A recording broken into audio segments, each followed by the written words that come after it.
Destaque final de Vera Magalhães. Está na pauta do dia aí do país a discussão sobre o foro privilegiado. O assunto vai ser levado à pauta pelo Supremo Tribunal Federal, porque o ministro Luiz Roberto Barroso incluiu a discussão de interpretação sobre a extensão do foro num processo que ele julga sobre o prefeito de Cabo Frio, Marquinhos Mendes, e também o tema dos protestos marcados aí para 23 de março. Por fim, a questão está em discussão no Congresso, porque tem vários projetos tramitando, e é tema, inclusive, de uma entrevista hoje de um dos coordenadores da Lava Jato, o procurador Carlos Fernando Lima. Então, o Brasil vai ter de discutir se quer continuar com o foro por prerrogativa de função, para que autoridades só sejam processadas nos tribunais, ou se quer extinguir isso que é visto por alguns como uma prerrogativa, por outros como um privilégio.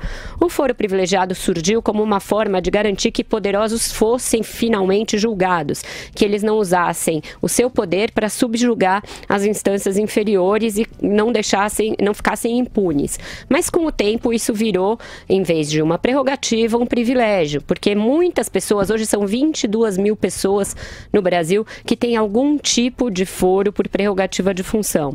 Isso é muito, isso é um entrave aos tribunais, isso faz com que essas pessoas não sejam julgadas e que o foro funcione na prática como um foro sim privilegiado e um incentivo à impunidade.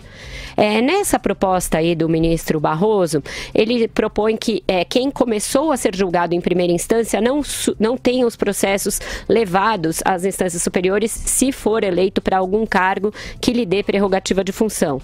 Da mesma maneira, se a pessoa perder o foro porque não foi reeleita ou porque deixou de ter um mandato, os processos desceriam. Tem outras propostas em pautas, mas eu acho que algumas coisas seriam necessárias. Reduzir o número de autoridades que têm direito a foro privilegiado, dessas 22 mil, para algo menos da casa do milhar, que atingisse apenas os chefes de poderes, aqueles que estão realmente sujeitos a algum tipo de perseguição política e não indiscriminadamente todo aquele que detém algum cargo.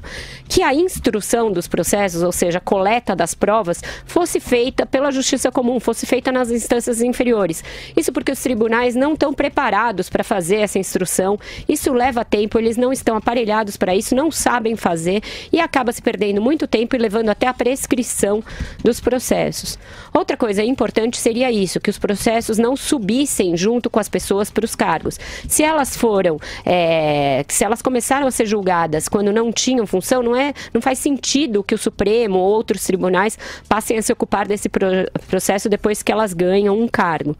Por fim, que só crimes de responsabilidade fossem julgados com prerrogativa de foro, porque são só esses os que são referentes à atividade política exercida por essas pessoas. Os crimes comuns, uma batida de carro, homicídio, não faz sentido que os tribunais tenham de julgar isso. Eu acho que essa seria uma proposta razoável para reduzir o foro, fazer com que ele valesse apenas para realmente proteger de perseguições políticas aqueles ocupantes de cargos de alta responsabilidade e fazer com que eles sejam punidos e não usem o seu poder para subjugar a justiça comum.